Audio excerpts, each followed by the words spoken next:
sculptured valleys of the Red Deer River, rattlesnakes and prairie falcons guard the bones of ancient dinosaurs.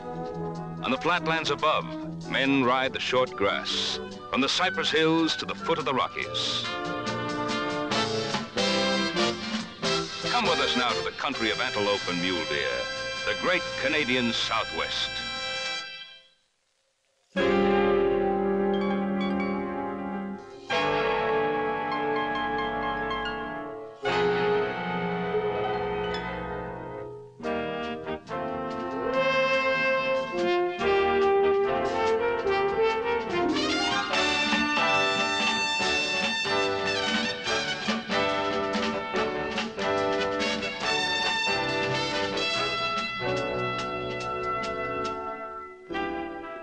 100 years ago, this was some of the wildest country on Earth, and only a handful of white men had ever seen it. Great herds of buffalo had survived here, in the far southwest corner of what is now Alberta, their last stronghold in North America.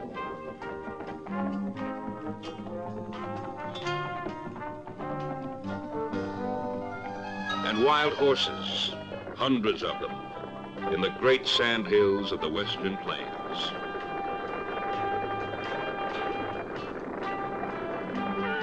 It's still a land of fine horses.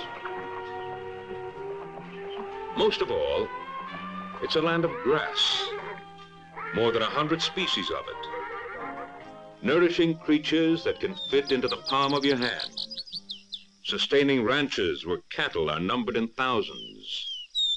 The same wild prairie grass that also nourished the buffalo. Talk to a man who understands this land and the unique quality of those fine native grasses, and he'll tell you that many a man who took a plow and broke this soil wound up broke himself, as nature gave him back a dust bowl.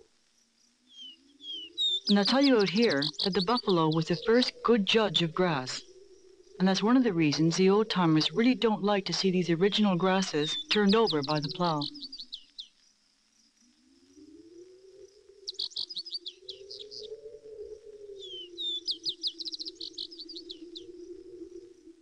To the casual traveler moving west on the Trans-Canada Highway, the entire area seems to be one vast, flat tableland. But move off Highway 1, just a few miles in either direction, and you quickly find yourself in a different style of country. Just west of the Saskatchewan-Alberta border, the great cattle ranches begin. Some of the finest of them in the short grass country. This is the Ellis Ranch, bordering the South Saskatchewan River, near the city of Medicine Hat, where John and Janet Foster found themselves welcome visitors. Out this way, most everybody knows at least one rancher. And if you observe a few simple rules of courtesy, you may even find yourself on horseback, heading out across a land of very few fences.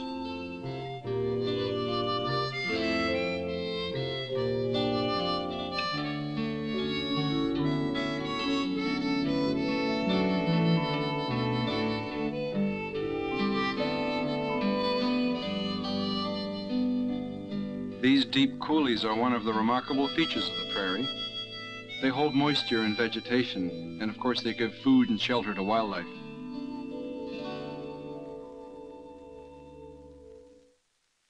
The prairie falcon is a real symbol of the prairies to us. It resembles a rare peregrine and flies like one, yet it doesn't have the same distinctive markings. It's found only in southwestern Canada, and it nests in the coulees, the cliffs, the canyons, and those striking rocky formations of the Badlands. The nest of this one is somewhere far below us.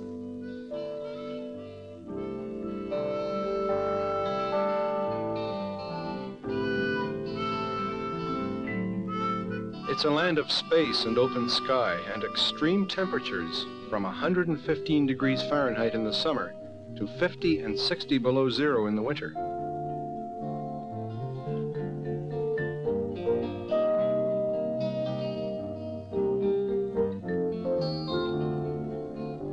In the West, you don't ask a man how many cattle he has or how many sections he owns. That's just too personal. Ask about history here, and you'll discover that most of these river ranches go back to the 1880s. In those days, this land was becoming known as the last best West. And down here in cow country, settlers came from England, Scotland, and Europe to become ranchers. And great herds of cattle came up the Texas Trail, more than 1,000 miles overland, in the days when cattle drives were worthy of the name. Today, you often hear of rounding up by jeep and airplane, but on the Ellis Ranch, it's done in the classic manner, by man and horse.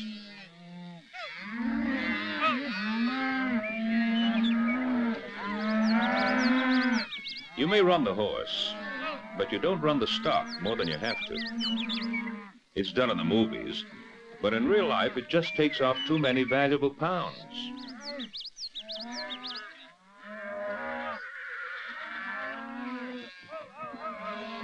In the days before yesterday, a working cowboy might have as many as 8 horses, each with different skills for different purposes. Now, it's a lot simpler, but the lifestyle retains much that is traditional, much that owes its origin to the cattle lands of Mexico and Latin America.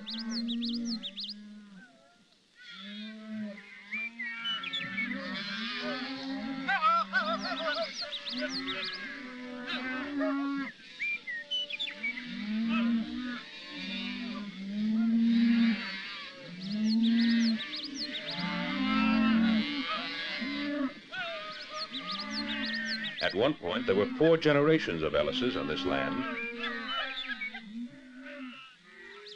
Today, there's a 5th generation, visible and audible, giving substance to the phrase, born to the saddle.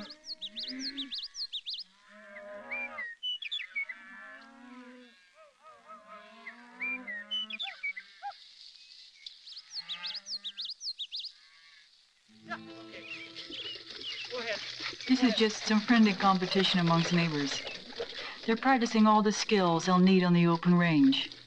One man lassos ahead and another aims for the hind legs. The men are very careful not to hurt them, and they bind the horns to protect them against rope burns. In his earlier days, Terry Ellis thought seriously of a career in rodeo and won more than his share of local events. But if it's the Calgary Stampede you're thinking of, well, maybe this is the one who'll get there.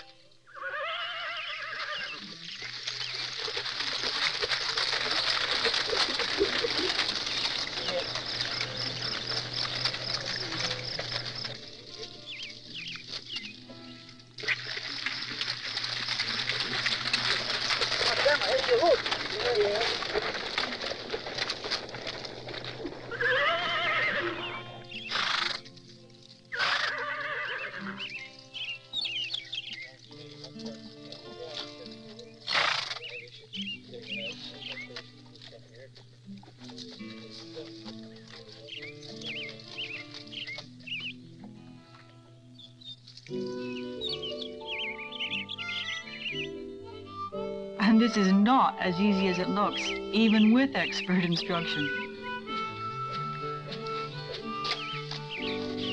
Just swing it way up over your head like this.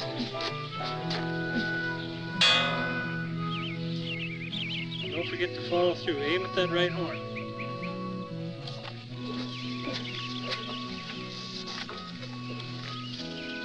Concentrate on that right horn. I'm missing it. Just let it kind of float out there. You get the idea. Can't float at all.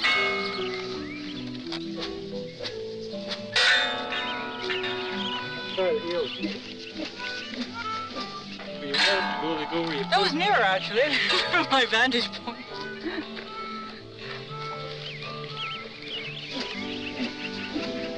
Just nice and easy and follow through.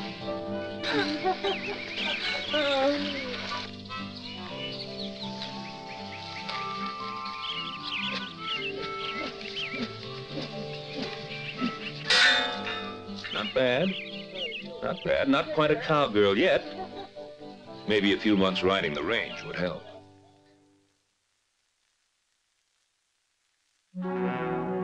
The great Canadian Southwest, between the Cypress Hills of Saskatchewan and the foothills of the Rockies, all within 100 miles of the U.S. border. It may seem the least likely part of Canada into which to bring a canoe, but not for these two.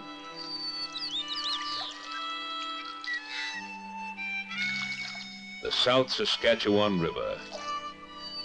Its waters begin in the glaciers of the high Rockies and end 1,000 winding miles later in the equally icy waters of Hudson's Bay. Here, it's right on the edge of the southern ranch country.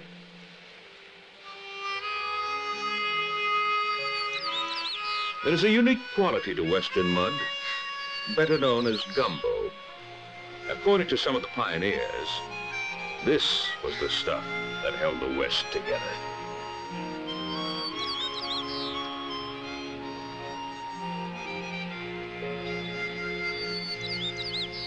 And on that particular day of filming, John and Janet found that they weren't alone on the river and welcomed two sportsmen from Medicine Hat who were heading for the challenge of white water.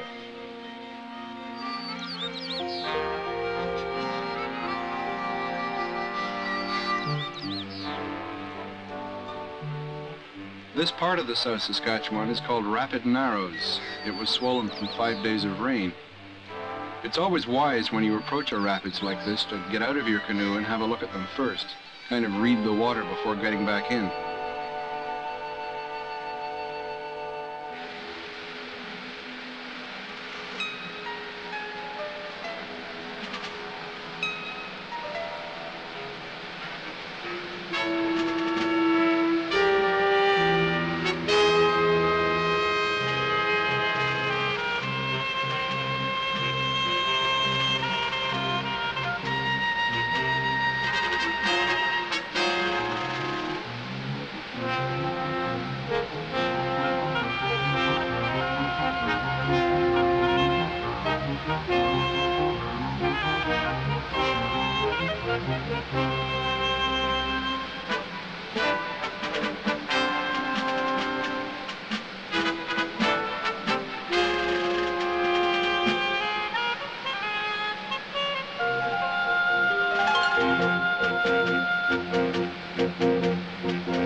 You'll often hear it said in Canada that the true lines of communication run north and south.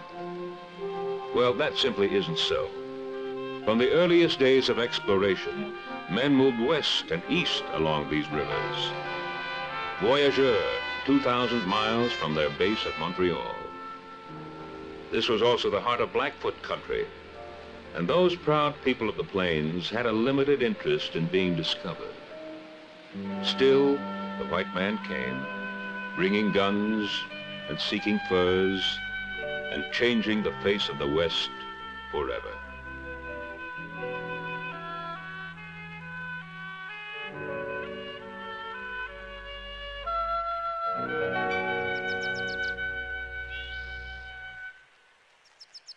On the following day, the more tranquil waters of the Red Deer River.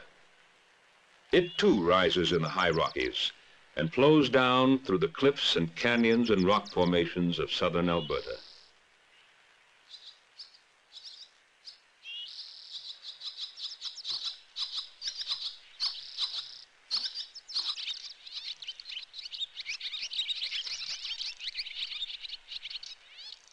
They have come to explore the Badlands and to make camp there. But first, a silent patrol along the foot of the cliffs.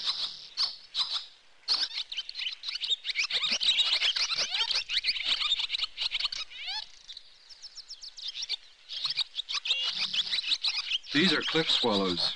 They're nesting under the overhang of the high bank, about 100 feet above the river.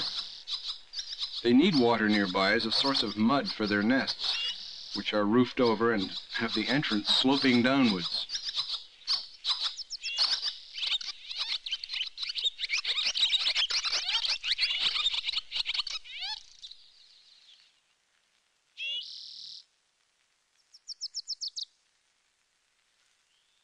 The Red Deer flows through the badlands of Dinosaur Provincial Park.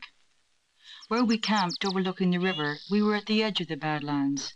It was hot and dry and dusty, and the surrounding land looked somehow very empty and very barren, but yet there was an amazing amount of life here. We heard the constant chorus of birds and the constant chorus of mosquitoes, and at sunset and sunrise we could hear the coyotes howling in the distant hills.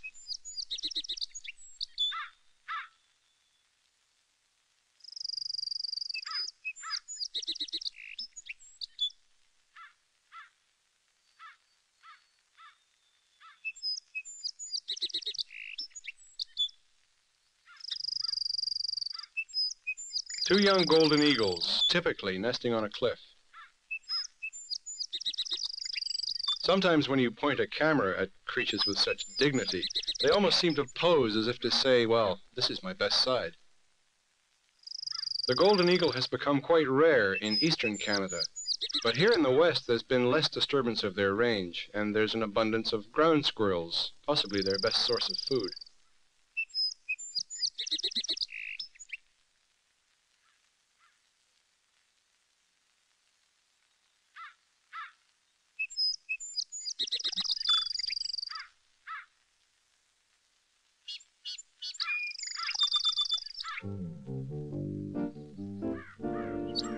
Eagles don't adapt to man and civilization, and all over North America they've suffered from rifle bullets and poison and steel traps and chemical residues. So it's encouraging to find such healthy young birds. The adults are extremely shy. This is your typical view, soaring above the prairie, wings hardly moving. These are the true badlands of southern Alberta, eroded by wind and water into crags and gullies and strange towers called hoodoos. 70 million years ago, this was an immense marsh at the edge of the sea, with 10 different kinds of dinosaurs wandering about, some of them 30 feet long and weighing up to 8 tons.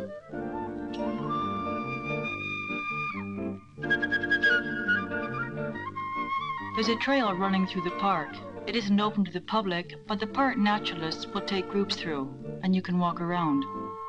Here you'll find all kinds of fossilized bones and petrified wood. This was one of the last places on Earth where the dinosaur walked. About 63 million years ago, they disappeared completely from the face of the Earth. Since the landscape has eroded and fallen away here, you often find the fossilized remains of dinosaurs above you, up on the ridges. This was the bottom of an ancient marsh once, and here they lived and died.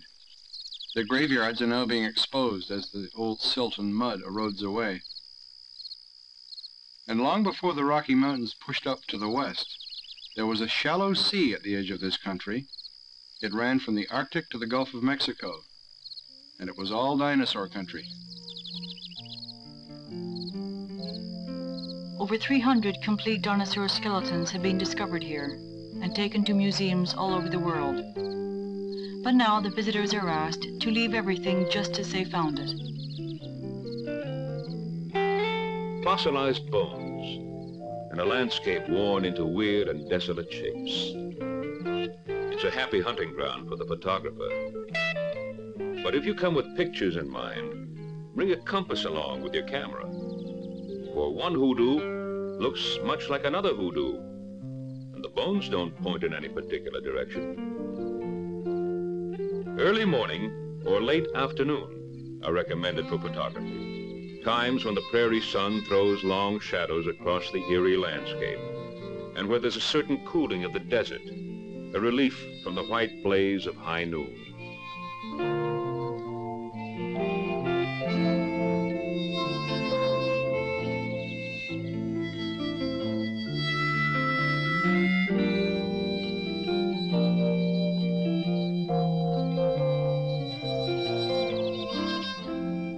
These are young peregrine falcons, and when they grow up, they'll be one of the fastest birds on Earth. Peregrines are also becoming quite rare, but they still nest in the red deer region.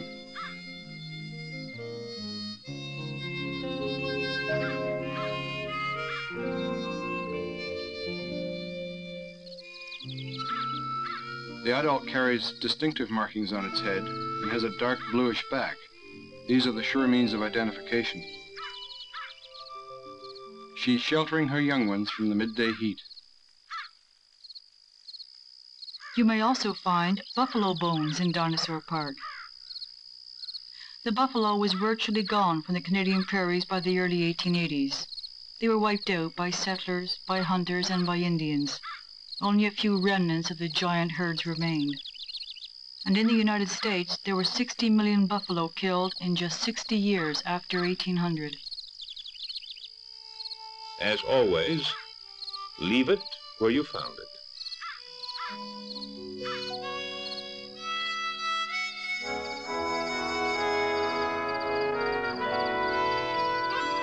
And evidence from the more recent past.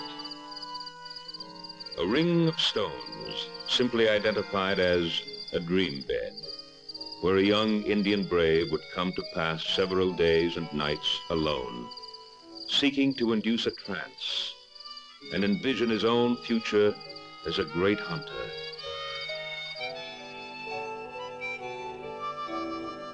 They left as they had come, heading downstream on the Red Deer River, back toward the short grass country of the South Saskatchewan.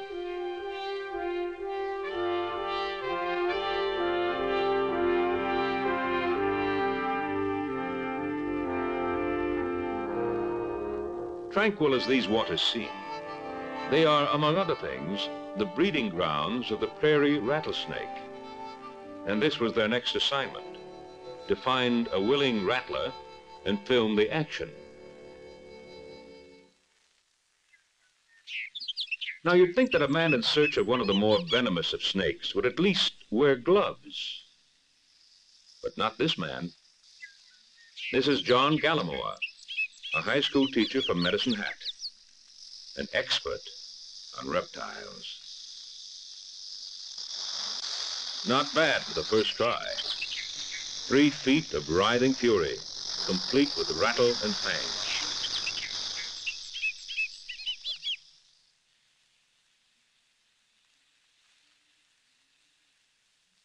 The rattlesnake, according to John Gallimore, is a much maligned species.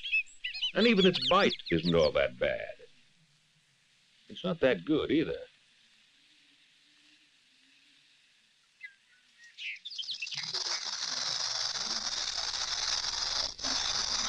Incredible rattle. It's just like paper. It's dead skin, actually. What is this now? Sorry, a warning or danger? Oh, I think he's frightened. And, If he bites you, will you die? I don't think so. They're fairly small. Fairly small ones. I don't know of anybody who has been bitten and died. You'd be in some trouble, though, wouldn't you, sure? Oh, certainly, yes. You'd have to go to the hospital. Probably take anti-venom shots. Yeah. Well, I think you've got a lot of courage to handle them like that. Well, if you know what you're doing, there's no problem. It's a very thick body. Is it mainly muscle in there? There are lots of muscles, yes. Don't have legs to move around with, so they have the muscles in the trunk. The way you hold him by the head looks fearsome. That doesn't hurt him at all? No, not at all. The bones and the jaws are swollen like ropers. Where's his heart? Heart? Oh, it's approximately in here. I think if you held him still, you could probably see it beating. I wonder if you could feel it beating or not. Probably Probably very could. small. Very small. I'd like to see him in a little more normal circumstances. Would you mind putting him down for a moment? No, not at all. He's fairly slow moving. I think we can catch him again pretty quickly. Put him down here. See how he goes. Watch your leg there, guy. I am.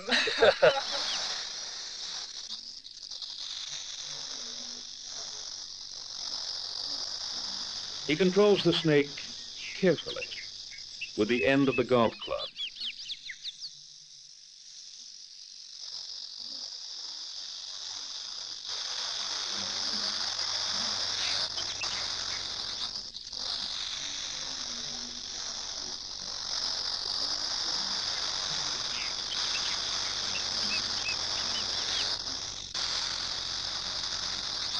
We were assured that the prairie rattler can't strike beyond the length of its own body. However, the bite can be very serious, and rattlesnakes should be approached with some caution.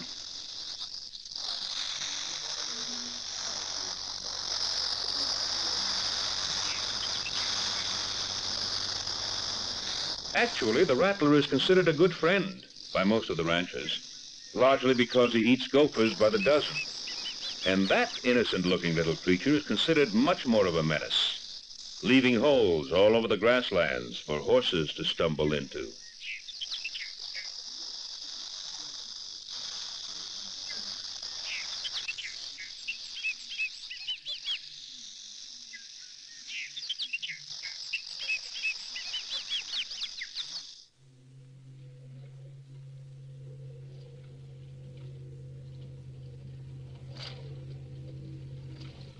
If you race through this country by automobile, sticking to the main highways, you're apt to conclude that the prairies are lifeless. But move quietly onto the side roads, and you quickly find that it's a universe of living creatures.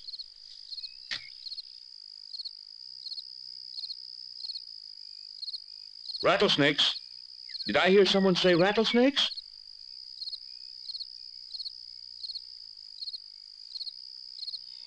The prairies is a good place to see wildlife.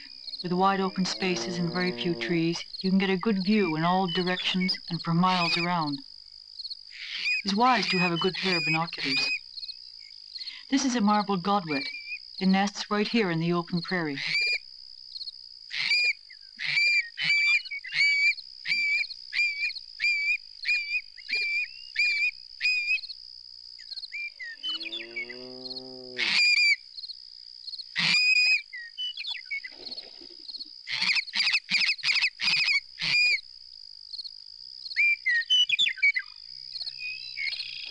And if you'd like to test your skills at bird identification, keep an eye on the fence posts. We saw one western bluebird, western meadowlarks everywhere and always singing,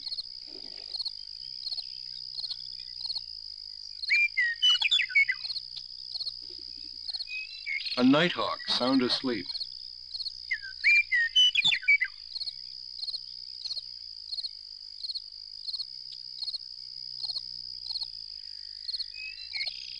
larger hawks constantly being pestered by smaller birds, particularly by red-winged blackbirds.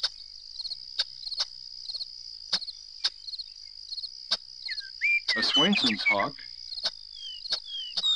and finally a short-eared owl.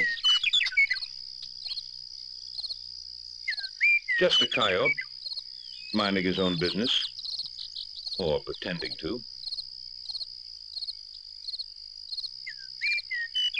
Out here, a chap needs eyes on the back of his head, or two sets of eyes on the backs of two heads.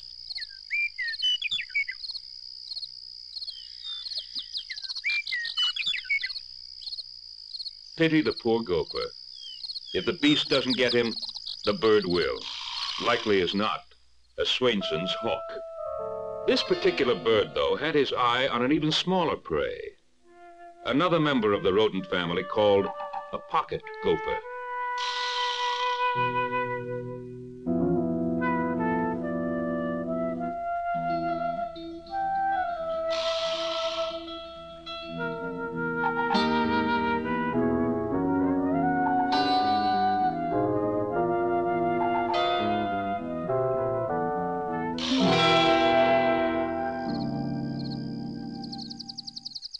Another enchanting creature of the grasslands.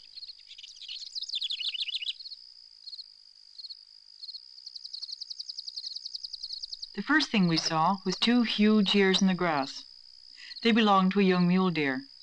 He quickly vanished into the coulee.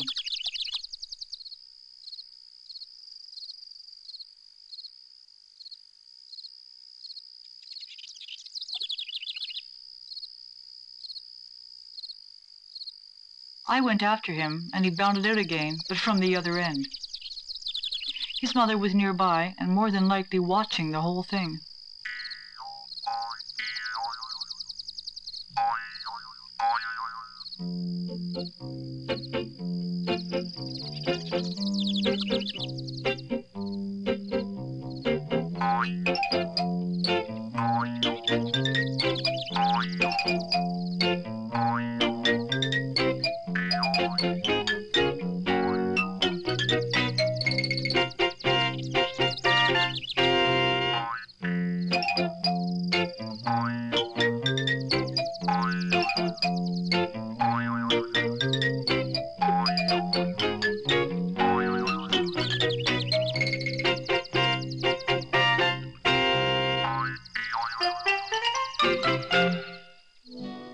Time to leave to seek out another face of the Canadian Southwest.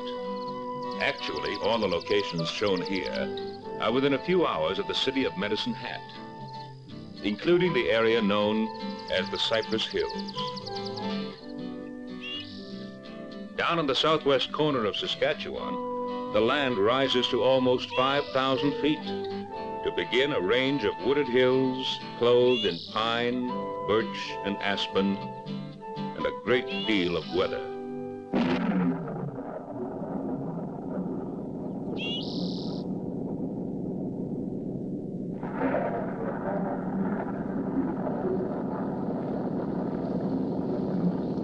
The Cypress Hills straddle the Saskatchewan-Alberta border, and there are parks in each province.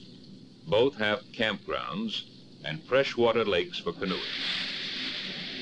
The Indians used to call this area the Thunder Breeding Hills, and you don't have to stay long to find out why.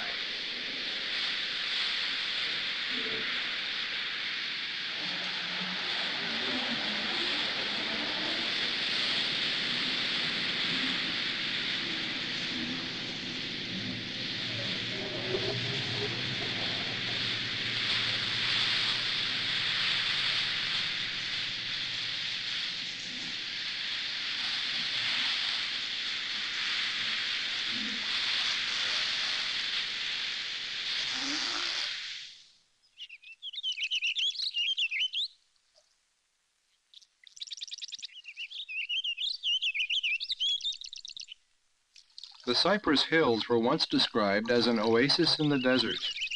The land here was missed by the glaciers that leveled the plains on every side. And wildlife is abundant up here. There are wapiti, moose, and deer. We saw 2 young moose browsing in the poplars at evening, at the edge of this small lake tucked into the trees, several thousand feet above the surrounding prairie.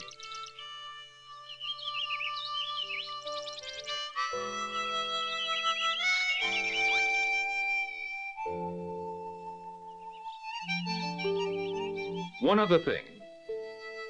With the right exposure, you can shoot some of the best sunsets in the West.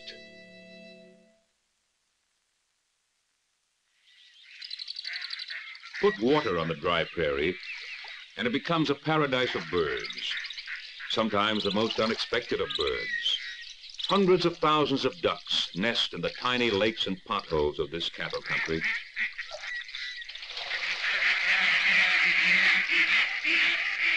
80% of the ducks in North America nest across the Canadian prairies, in swampy little sloughs like this one.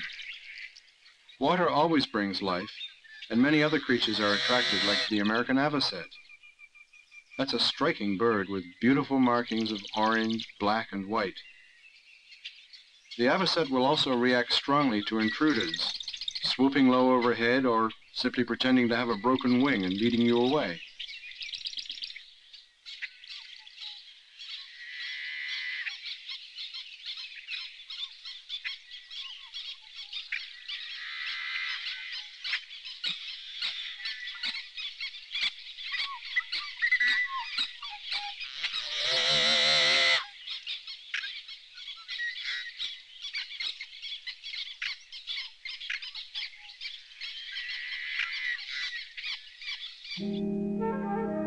And who would have thought to see pelicans and cormorants, birds normally associated with the seashore, here in the middle of cow country? But here they are, at Lake Newell, to the surprise and delight of 2 veteran nature photographers.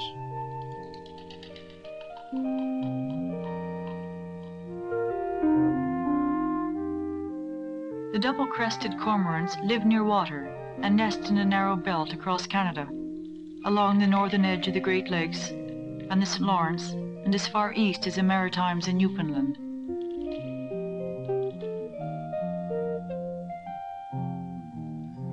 Lake Newell is about 16 square miles in size. It was created by the Canadian Pacific Railway as an irrigation project back in the early 1900s.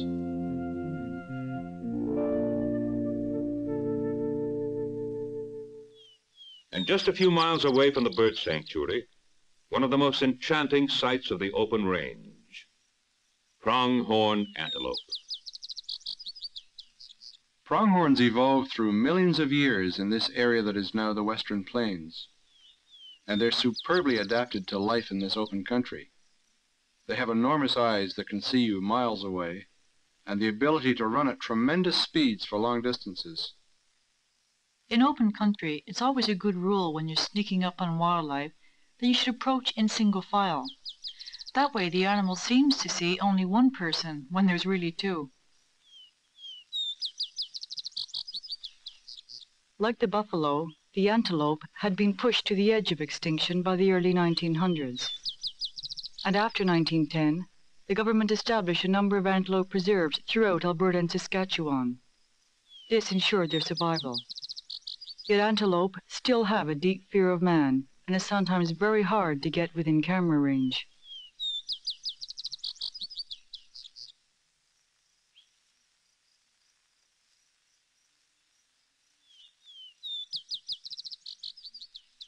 Another creature that's had a tough time with man is the coyote. This is a young one near his den in the side of a coulee just before sunset. You can't help admiring the coyote. Over the years, he's been shot, poisoned, trapped, chased with aircraft, dogs, and snowmobiles, and still he survives. Coyotes are scavengers, cleaning up the carcasses of dead animals, and most of their diet is small rodents or rabbits, with some antelope.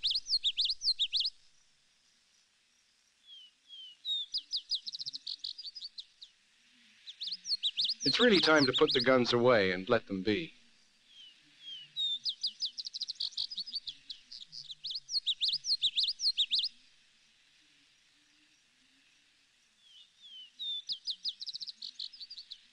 They howl at sunset, and sometimes you just feel compelled to join in.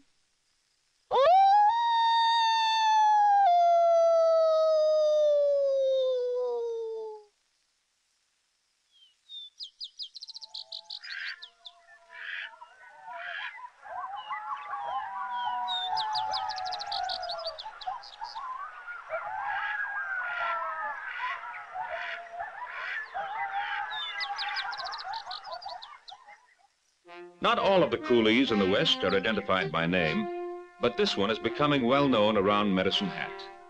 Red Rock Coulee.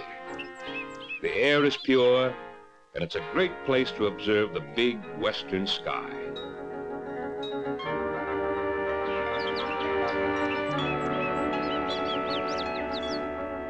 When the great ice cap retreated from this part of the world, it left some relics behind. Boulders weighing many tons, some of them here more than 8 feet in diameter.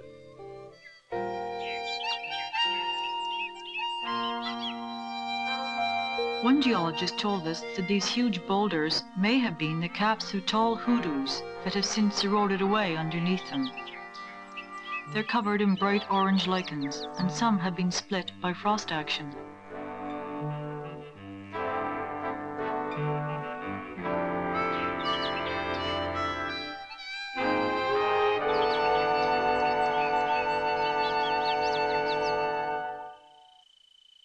Another common impression of the West is that it doesn't have autumn color to compare with the eastern forests. Well, it may not have the sharp maple reds, but when it comes to golden yellow and deep blue skies, this land is hard to beat anywhere in the world. And on a fresh autumn day, it's enough to inspire this sort of thing, just for the fun of it.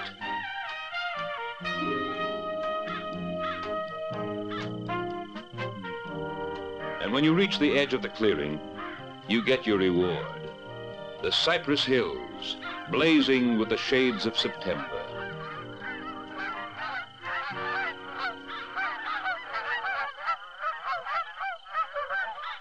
Late in September, great concentrations of geese and ducks gather in the prairies. They're moving south ahead of the cold weather. Ground squirrels are also preparing for winter. They will be going into complete hibernation. These were too busy eating to pay much attention to photographers.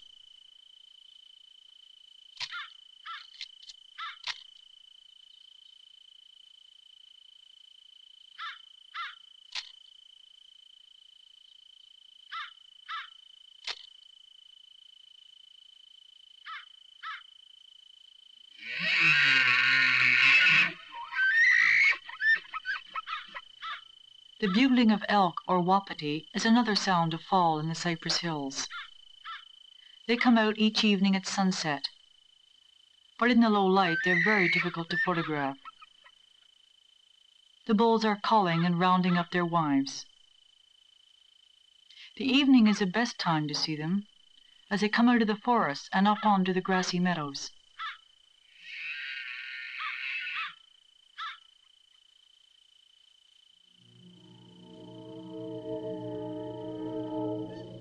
If you were studying the life of the plains, you could fill a notebook right here. Cattle grazing against the background of a moving train, geese in the foreground, and in among the cattle, coyotes stalking ground squirrels in the long grass. You continually notice a surprising mixture of domesticated and wild animals on the same patch of ground. Their lives, of course, are tied to the same essential source of energy, the shortgrass prairie. Ponds and marshes in the prairie are so vital that organizations such as Ducks Unlimited spend millions each year to protect and maintain this habitat for waterfowl. This is a rutting season for antelope, and the males are beautifully marked. They're very amorous and possessive, and aggressively round up their harems.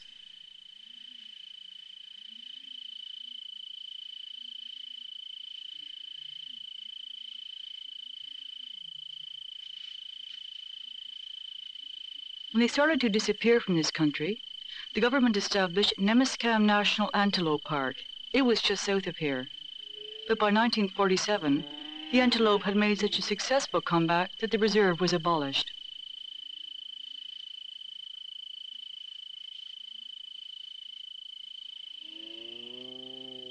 Somehow pronghorn know when hunters are around, and during the short open season they seem to mingle with the herds of cattle for rather obvious reasons.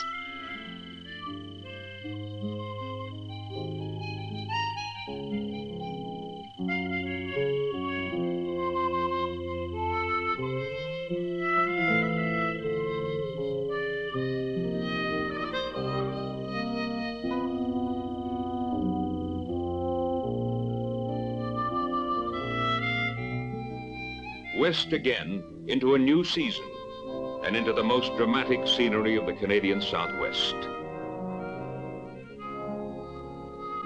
Irresistibly, the eye is drawn beyond the grain fields and cattle lands up to the great white wall of the Rocky Mountains.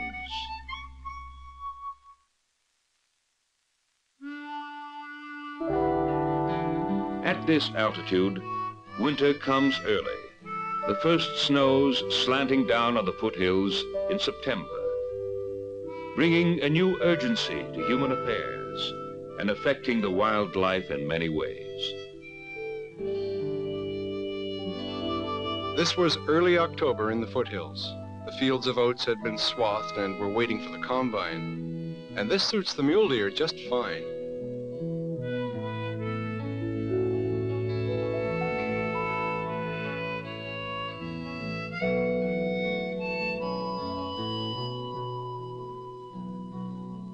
They come out just a few hours before sunset and have a free meal at the farmer's expense. They knew we were here. Those big ears don't miss much. But on this farm, they've never been shot at, and they've learned they can steal the grain and not be punished.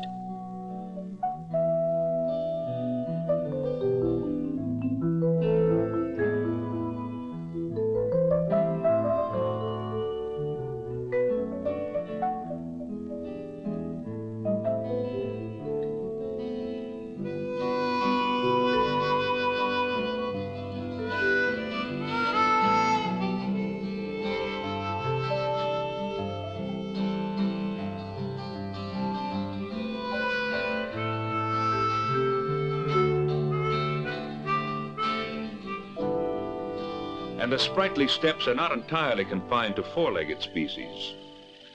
Indeed, the sharp-tailed grouse does a pretty mean two-step.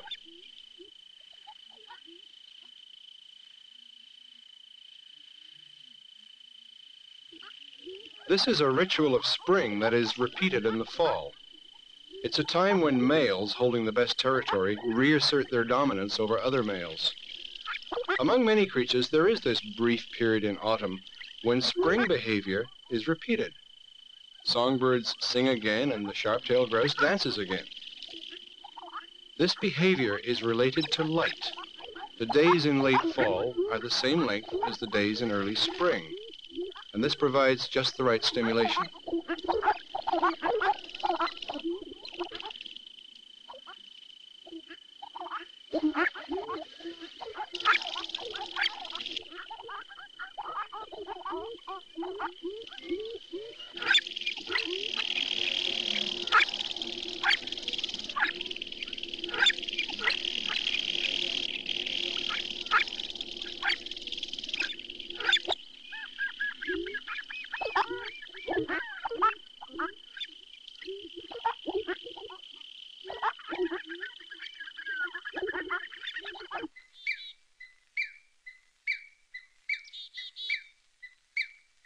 A 100 years ago, men moved west across this land in search of many things: land, freedom, adventure, solitude, a new life. Some were defeated, but few were disappointed. A lady who moved out here at the turn of the century wrote these words: "From the first moment, I found the prairie entirely attractive.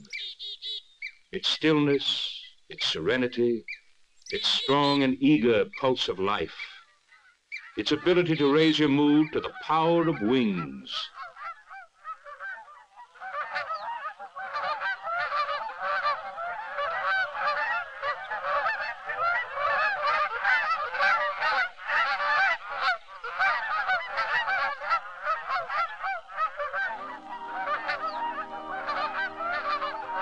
Those of us who visit the prairies of southern Alberta can still find space, wildness, and beauty, and the special glories of 4 separate seasons between the mountains and the rolling grasslands of the great Canadian Southwest.